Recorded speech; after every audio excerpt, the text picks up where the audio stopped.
나는 위로받고 싶다. 고통을 인정하기. 비탄과 고통에 잠긴 사람에게 할 수 있는 가장 큰 선물은 상대방에게 주의를 기울이는 것이다. 고립되고 따돌림 당하는 고독의 감정만큼 사람을 약하게 하는 것도 없다. 그런 만큼 때로는 고통스럽고 슬프더라도 상대방에 있는 그대로의 모습을 받아들이는 공감대가 아주 중요하다. 상대방에 대한 관심을 보여주는 공감대를 어떻게 표현할 것인가? 출산을 돕는 사람들을 생각해보라. 이들은 무엇을 하는가? 이들은 출산의 고통을 겪고 있는 산모와 함께 호흡함으로써 산모를 돕는다. 이러한 경험은 위로를 필요로 하는 모든 사람들에게 적응할 수 있다. 위로가 필요한 이들과 함께 호흡하는 것은 왜 중요한가? 자유로이 호흡하면 가슴이 활짝 펼치고 열리게 된다. 이를 통해 자신의 감정뿐만 아니라 상대방의 감정에 대해서도 열린 마음을 갖게 된다. 사람들 간의 관계에서 오는 스트레스로 힘들어질 때면 우리는 호흡을 멈추거나 억누르기도 한다. 호흡에 필요한 근육을 팽팽하게 하여 감정이 자유로이 발산되지 않도록 하는 것이다. 그러면 긴장하며 억눌리게 된다. 이는 고통과 근심에 쌓인 사람들이 경험하는 것과 유사하다. 고통당하는 사람들은 고통스러운 감정을 인정하거나 보여주는 것에 대한 두려움으로 자신의 감정을 억누르고 뒤로 물러나 소리내지 않으려고 일순간 숨을 멎는다. 소리를 내면 상황이 더 힘들게 다가오기 때문이다. 호흡은 무언가를 느낀다는 것을 의미한다. 그래서 자유로이 호흡하는 동안 상대방을 위한 공간도 넓어진다. 여기에는 전염성이 있어서 상대방을 위한 공간이 열리고 상대방의 감정과 마주치게 된다. 옛 속담에 두려우면 크게 심호흡하라는 말이 있다. 심호흡을 하면 세포가 팽창하고 감각이 깨어나며 긴장을 풀어주고 안정을 취하게 된다. 그러면 넓은 세상이 열리고 마음의 평화를 얻게 된다. 이 공간에서 우리는 상대방의 고통을 직접 느끼면서 공감대를 형성하게 된다. 그러나 자신의 마음을 내보여 공감대를 형성하는 것을 두려워하는 사람들도 있다. 하지만 자신뿐 아니라 그 누구도 상대방의 고통을 덜어주거나 없앨 수 없다는 것을 안다면 이러한 두려움은 물리칠 수 있다. 고통은 오로지 당사자에게만 속한다. 그렇지만 상대방의 곁에서 우리의 마음을 열면 상대방은 그만큼 고통을 참고 견딜 수 있게 된다. 신경 분석학자 산도로 페렌치는 자신의 구김살 없는 어린 시절을 늘 상기하라고 말한 바 있다. 그는 상대방과 호흡을 같이 하고 상대방을 붙잡아주고 상대방을 품에 안고 쓰다듬어 주라고 말했다. 이는 우리가 어릴 적부터 하는 경험이다. 우리는 어린 시절의 이 경험을 계속해서 상기하고 일깨우기만 하면 된다. 일단 상대방의 고통을 나의 고통처럼 받아들이고 상대방에게 온기와 사랑 그리고 축복을 불어넣어 주는 것을 생각해 볼 수 있다. 이러한 생각만으로도 상대방은 자신이 있는 그대로의 모습으로 받아들여지고 지지를 받으며 자신의 곁에 누군가가 있다는 것을 느끼게 된다. 그 이상 더 필요한 것이 있을까? 챕터 5. 위로의 동반자들. 위로에 있어서는 그 누구도 관객이 아니다. 인생의 영역인 위로는 원하든 원치 않든 모든 사람들과 관련되어 있다. 자신을 중심으로 상호 관심을 가져주는 인적 네트워크는 누구에게나 필요하다. 이를 통해 우리는 주위 사람들의 관심과 도움을 받을 수 있다. 삶의 고난을 극복해본 경험이 있는 사람이라면 이를 잘 이해할 것이다. 친구와 가족, 친척, 혹은 낯선 사람들의 관심 어린 시선과 따뜻한 손길을 느껴봤을 것이기 때문이다. 자신을 탄탄하게 잡아줄 네트워크와 뿌리를 내릴 닷과 보호막은 누구에게나 필요하다. 이런 것 없이 가능한 일은 없기 때문이다. 친구는 나를 지탱해주는 닷. 가족보다 친구들과 더 가까이 지내는 사람들도 적지 않다. 삶의 단계마다 우애 깊은 친구들은 서로를 지탱해주는 바람막이가 된다.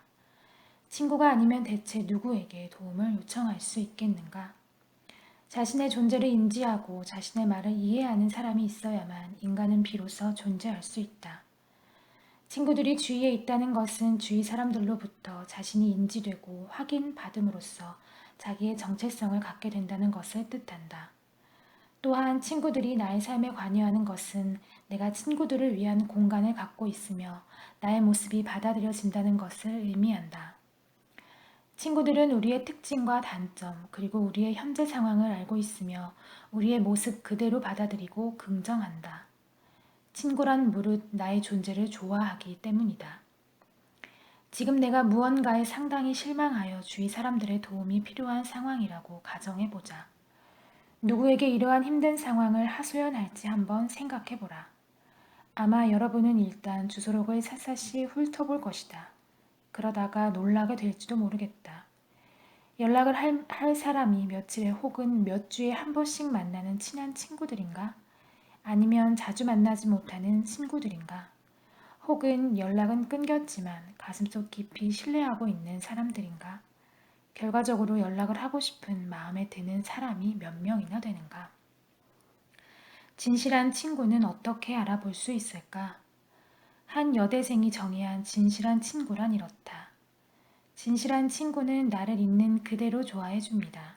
진실한 친구는 나의 결점에도 불구하고 나를 좋아하는 것이 아니라 바로 나의 약점과 실수투성인 점 때문에 나를 좋아합니다. 누군가의 집 초인종을 누르면서 나야 문 열어줘 라고 말하려면 서로 간의 신뢰가 필요하다. 신뢰할 수 있는 친구가 있는 이상 우리의 영혼은 절대 외롭지 않을 것이다. 인생에서 친구와 함께하는 것은 낙관과 희망, 위로의 원천을 발견하고 아직 밖으로 드러나지 않은 자기 존재의 일부분을 발견하게 됨을 의미한다. 치료요법에서 내가 늘 중요하게 던지는 질문은 환자의 가장 친한 친구에 관한 것이다. 가장 친한 친구가 있다고 말하는 환자는 대체적으로 수월하게 치료가 진행되었다. 친구는 일용할 양식과 같다. 친구가 없는 사람은 메마르고 굶주리게 된다. 우정을 가꾸어 나가는 사람은 노년의 고독을 두려워하지 않아도 되고 주위 사람들과 신뢰관계를 갖게 된다. 설령 배우자가 떠나고 자녀와 멀리 떨어져 살더라도 홀로 고독하게 지낼 필요가 없다. 한 여성은 친한 친구에 대해 이렇게 말한 바 있다. 정말 좋지 않은 상황에 처해도 그 친구와 연락하는 것만으로도 다시 힘을 얻으며 내게 힘을 불어넣어주는 사람이 있다는 것을 느끼게 됩니다. 그리고 나는 다시 인생의 길을 걸어갈 수 있습니다. 그러면 고통도 절반으로 줄어듭니다. 타인에게만 이렇게 친근하고 다정하게 행동할 수 있는 것이 아니다. 스스로를 친근하고 다정하게 대하면 자신을 더욱 사랑할 수 있게 된다. 이해심과 호의적인 몸짓은 타인뿐만 아니라 자신에게도 위로가 된다. 가족은 위로자. 삶이 내게 가혹할 때 친구들이 위로가 되기도 하지만 많은 경우 우리의 삶을 구해주는 대상은 다름 아닌 가족이다. 가족은 기능과 필요성에 있어서 도움과 상호성의 대명사이다. 그렇지만 놀랍게도 가족으로부터 소외감을 느낀다고 호소하는 사람들이 적지 않은 것이 현실이다. 그렇기 때문에 우리는 낯선 사람의 의외의 호의와 이웃 주민의 따뜻함이나 동료의 배려에 놀라게 된다.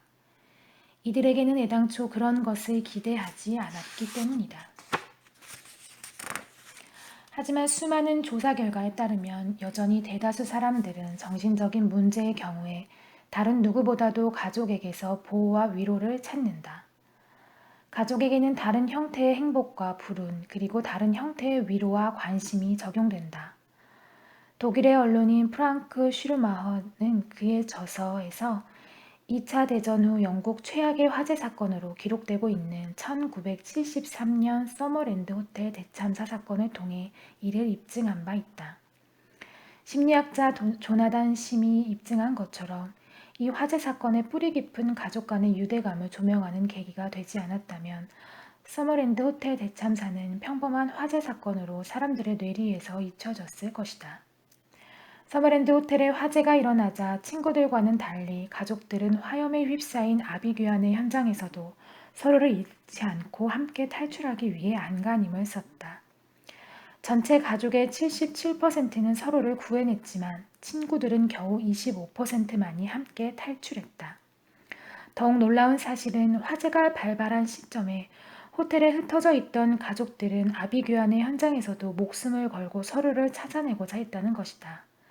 반면 친구들의 경우 불이 나자 단 한 명도 서로를 일부러 찾아 나서지 않았다. 화재 발생 전만 해도 서로 신뢰할 수 있고 가족보다도 더 굳건한 관계로 보였던 친구 관계는 화재가 발발하자 일순간 깨지고 말았다.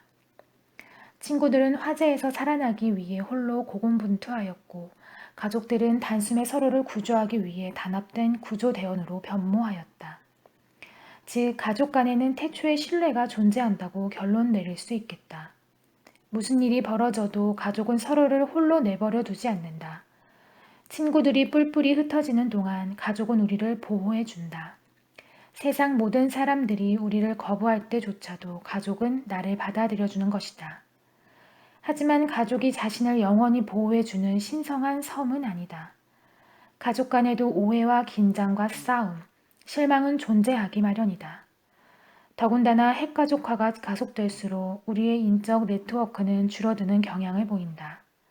사회가 달라지면서 독신자들은 주위에 가까운 사람들에게서 도움을 구하고 스스로를 도와야 하는 경우가 비일비재해졌다.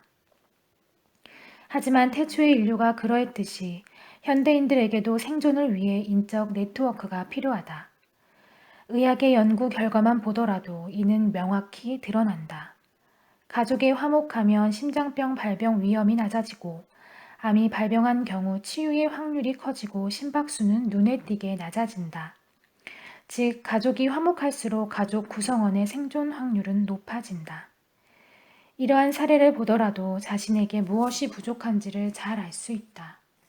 가족은 가장 가까운 최고의 조력자이지만 단순히 여기에만 그치지 않는다.